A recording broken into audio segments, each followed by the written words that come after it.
Hi, this is Gabriele Munter. Gabriele Munter was a German painter. She was born in 1877 and lived until 1962.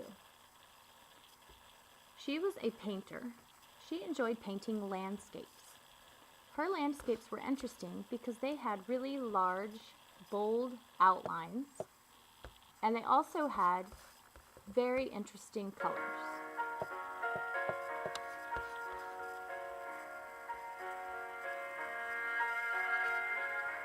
We're going to make a Gabriele Munter landscape. Our landscape will also have a bold outline, and we will use bright colors.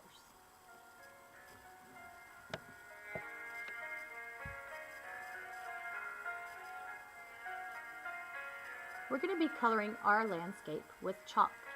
Here is the example that I made. Can you see the outlines and the bright colors? This is how I did it.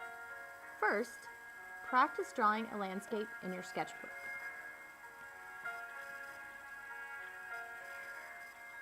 I'm drawing 3 main lines. 1, 2, 3. I'm turning my top line into some mountains. Now I'm going to add some details. I'm adding a sun and a tree.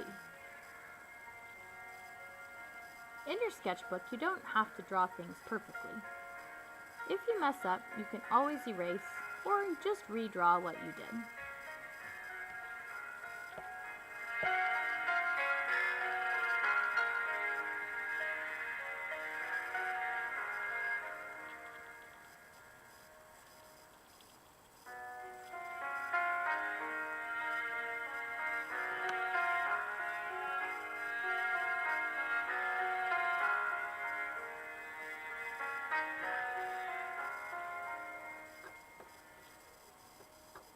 It's always a good idea to practice what you want your things to look like in your sketchbook first. That way you know what you need to work on and what things you may have trouble with. I'm adding a road also. The more details you add, the nicer yours will look. There are 3 parts to a landscape: foreground, midground, and background. The foreground are the things that are in front, midground is in the middle, and the background is in the back. Now you're going to draw your landscape again on a piece of brown paper.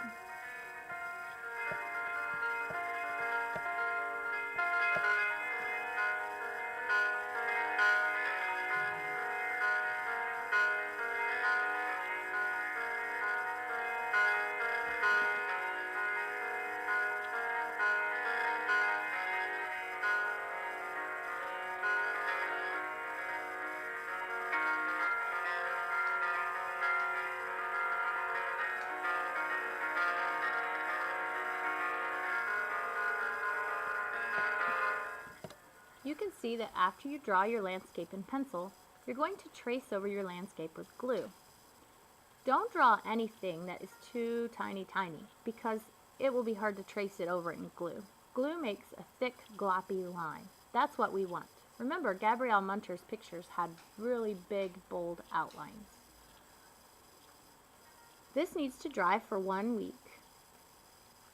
Well, it won't take a week to dry. Silly me. This needs to dry until you get back next week. And then we will begin coloring our landscape with chalk. See how my glue is dry? And now I have a nice brown outline. Notice when I color over the glue lines with chalk that the line stays there. It's still a brown line. When you use chalks, try not to blow your paper. Just shake your paper off onto the table. I colored my grass with green in the foreground, and now I'm rubbing over the grass with my finger. This helps to blend it in. You can have a damp paper towel to keep your fingers clean. Now I'm adding some more green on top of this bright green. I'm using a darker green. This will look like a shadow, and it'll make my drawing look much more interesting. I'm also rubbing the dark green in with my finger. Now keep watching. I'm adding some light colors too. Be creative with your colors. Mix things up. Don't be afraid to put more colors on top of other colors. It is important to rub or to clean your finger off before you change colors. Don't forget that, especially when using a dark color like black or dark green, for example. Keep watching while I finish my whole landscape using chalk.